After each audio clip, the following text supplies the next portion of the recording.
Dream is a fictional character and the protagonist of DC Comics Vertigo comic book series The Sandman, written by Neil Gaiman. One of the 7 endless, inconceivably powerful beings older and greater than gods, Dream is both lord and personification of all dreams and stories, all that is not in reality. He has taken many names, including Morpheus and Oneiros, and his appearance can change depending on the person who is seeing him. Dream was named the 6th greatest comic book character by Empire magazine. He was also named 15th in IGN's 100 top comic book heroes list. Characteristics: appearance. Morpheus usually appears as a tall, thin man with bone-white skin, black hair, and 2 distant stars looking out from the shadows where his eyes should be. Most often they are silver, blue, or white, but when he becomes angered, they have been known to turn red. Morpheus' appearance ranges widely depending on who's watching. People generally perceive him as wearing a style of dress appropriate to their region and era. In The Dreaming, he is often seen wearing a grey t-shirt and dark pants. He appears to be light-skinned when interacting with white characters, but the people of Tales in the Sand's primordial African city see him as a star-eyed black man.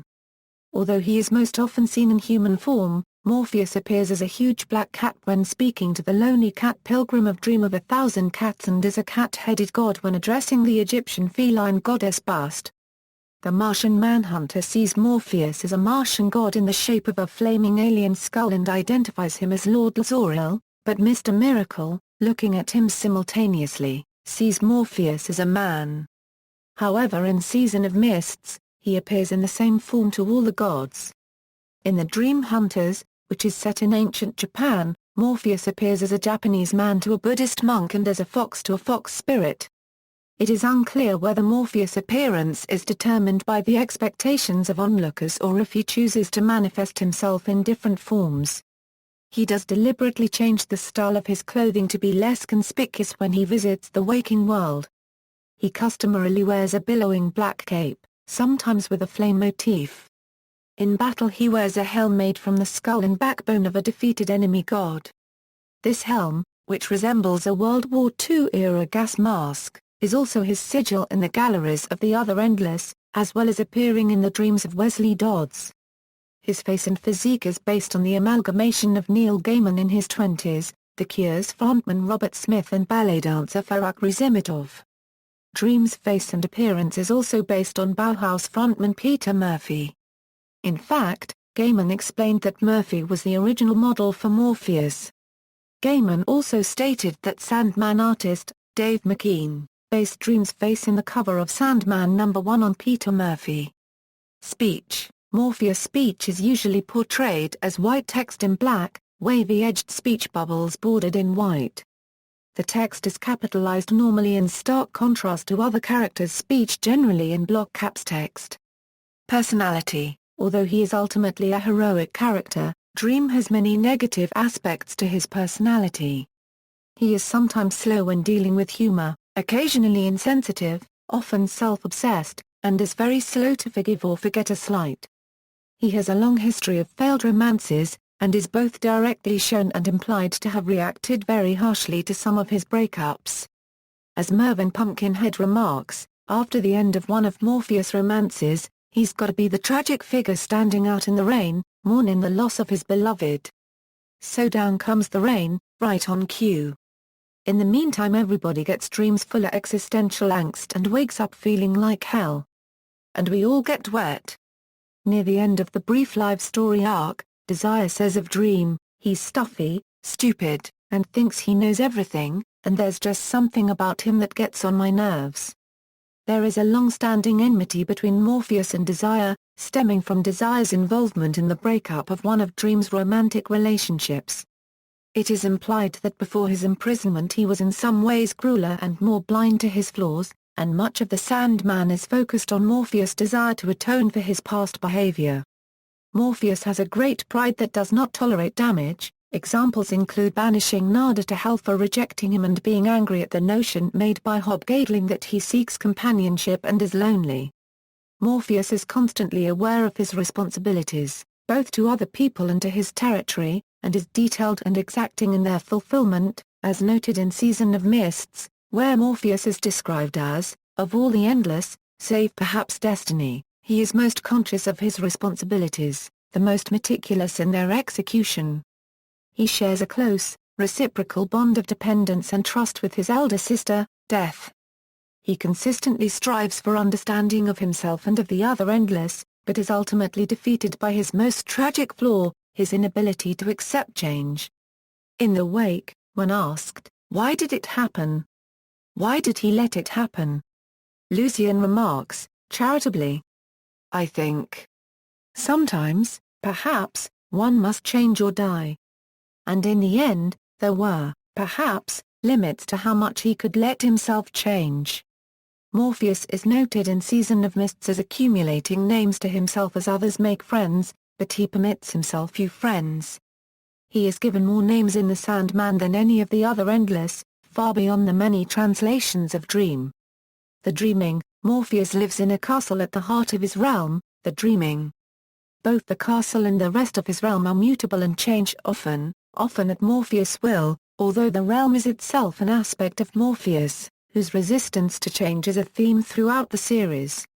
Morpheus maintains both the castle and the realm, as with all aspects of his appearance, in a half-accommodating, half-terrifying state, simultaneously acknowledging both the courtesy due to others and the attention due him as the realm's master, and indeed the pleasantness and terror of dreams themselves. Morpheus is the only one of the endless known to populate his realm with speaking characters, a multitude of beings, dreams and nightmares he has created as well as entities from other realms, live in the dreaming. These include the narrators from older DC horror comics, including Cain and Abel, and Fiddler's Green, a sailor's dream of paradise who emulates G.K. Chesterton when in human form. He recruits or creates servants to perform roles he could easily carry out himself, including the reorganization of the castle and the guarding of its entrance. Although this is not explicitly stated in the series, Gaiman has said that he always assumed Morpheus had once been alone in the dreaming and that he populated it because he wanted company. Other than Morpheus himself, the most important inhabitant of the dreaming is Lucien, who was the first of Dream's ravens and is now the librarian of the dreaming. Dream gives Lucien the authority to manage affairs in the dreaming on several occasions when Dream must travel outside to the waking world. The character originally appeared in the 1970s DC comic Tales of Ghost Castle, which lasted for only 3 issues. Lucien and Cain have a similar appearance as both were originally created by the same artist. Other notable inhabitants include a pumpkin-headed scarecrow named Mervyn who carries out errands around the castle and helps with the physical maintenance of the dreaming. A fairy named Nuala who has affections for Morpheus that are not returned, and who plays an unwitting part in his downfall.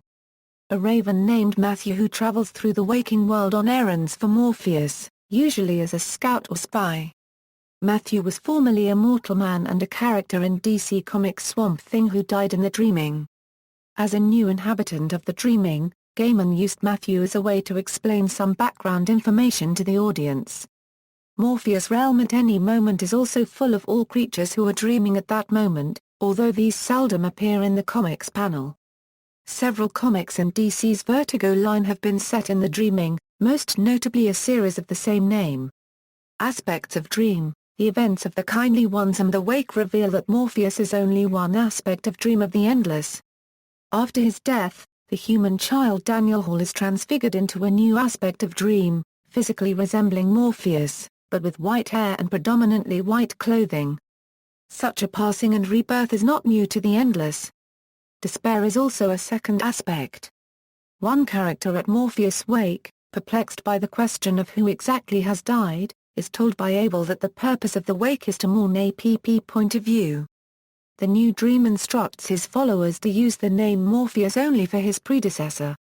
Dream and Mythology, the Sandman's special number 1 implies that Morpheus is one and the same as the Greek deity of that name What relation this figure, an old man dressed in purple vaguely resembling Agatha Harkness, has to this aspect of Dream is unclear. Morpheus is the father of Greek hero Orpheus by the muse Calliope, and once patron of Aristes of Marmora, taking the role given in legend to Apollo, with whom he is often confused. In DC continuity, since the creation of the Vertigo imprint, DC's horror occult characters such as Morpheus have drifted progressively further away both from DC continuity and from each other. Dream originally began as a mainstream DC character able to interact with DC's superheroes, and Gaiman's versions of Dream have appeared in DC's superhero titles written by Keith Giffen and by Grant Morrison, as well as in Gaiman's own The Books of Magic series and in a Rick Veitch-authored issue of Swamp Thing.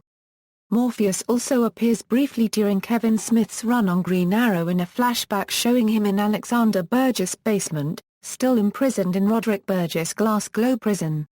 He also appeared occasionally as the inspiration for the Golden Age Sandman in the pages of Sandman Mystery Theater.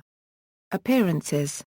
Note: Dream does not appear in every issue of The Sandman, nor did he appear in the first DC Comics The Sandman series, although several supporting characters in the Vertigo series did. The Sandman Volume 2, Number 1 2 Hellblazer Number 19, Swamp Thing Volume 2, Number 84, The Sandman Volume 2, Number 3 19, The Books of Magic Number 3, The Sandman Volume 2, Number 21 31 The Sandman Special Number 1, The Sandman Volume 2, Number 32, Swamp Thing Volume 2, Number 118, Voice Only, The Sandman Volume 2, Number 36 37 Vertigo Preview Number 1, The Sandman Volume 2, Number 38 40, Ambush Bug Nothing Special One Shot, The Sandman. Volume 2, Number 42 49 Sandman Mystery Theater Number 1, The Sandman Volume 2, Number 50 51, 53 54, 56 Vertigo Jam Number 1, The Sandman Volume 2, Number 57 61 Sandman Mystery Theater Number 12, The Sandman Volume 2, Number 63 69 Sandman Mystery Theater Number 22, 25, Sandman Midnight Theater, The Sandman Volume 2, Number 73 75 JLA Number 22 23 Sandman Mystery Theater Number 68, 70. Sandman, The Dream Hunters, The Sandman Presents, Love Street Number 3, Death, at Death's Door, The Little Endless Storybook, Green Arrow Volume 3, Number 9 Lucifer Number 21, 31, The Sandman, Endless Nights, JSA Number 80 Lucifer Number 75, The Sandman, The Dream Hunters Number 1 4, Dream's Helm has a cameo in Sandman Mystery Theater Number 17, where it is seen alongside variations of Wesley Dodds' masks. See also, List of the Sandman characters, references. External links, Dream at the Comic Book DB.